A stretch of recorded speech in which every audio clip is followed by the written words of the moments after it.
Napakasimple lang naman ang buhay eh.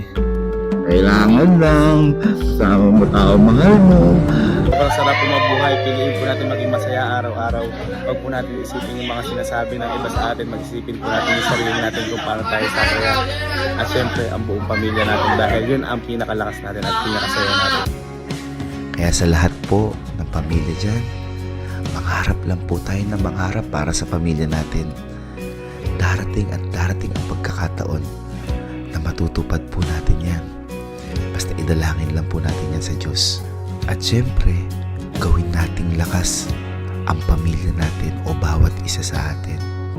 Kasi sabi nga ng tatay ko sa amin, mamahalin man yung pagkain nyo, mura o sakto, lahat yan pag kinain natin ay iisa lang ang busog. Ang mahalaga, masaya kayo at kasama mo ang pamilya mo habang kumakain kayo ng biyaya ng Diyos.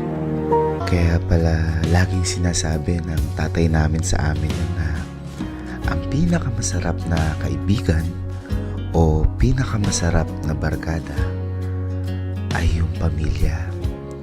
Kasi yan, makakasama mo yan sa hirap at ginhawa. O kaya naman, makakasama mo yan kung kailan kayo nasa baba. At syempre, makakasama mo yan kung kailan kayo nasa taas. Ang importante, magkakasama kayo sa bawat binibigay sa inyong tadhana.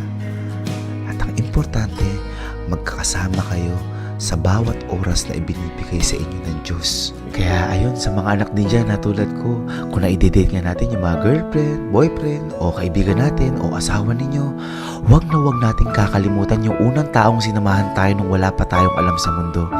At huwag natin ipaparamdam sa kanila na mag-isa sila, lalo na sa mga espesyal na araw na ganito. Kasi hindi natin alam kung hanggang kailan natin ito pwede gawin sa kanila.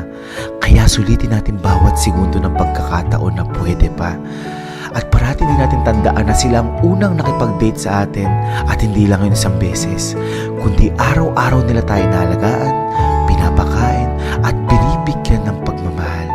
Sa mga puntong ito po, hindi ko po alam kung sapat na ang salitang salamat o thank you para magpasalamat po sa inyo. Maraming salamat po sa suporta niyo po. Dahil kung hindi po dahil sa inyo, wala po kaming iyon sa kinakatayuan namin. At kung hindi rin po dahil sa inyo, hindi ko po makakamit yung pangarap ko pong ginto na to. Mga ma'am and sir, makakaasa po kayo na hindi po kami magsasawa na pasayahin po kayo araw-araw. At sana rin po, hindi po kayo magsawa sa amin. Maraming salamat po at mahal na mahal po namin kayo.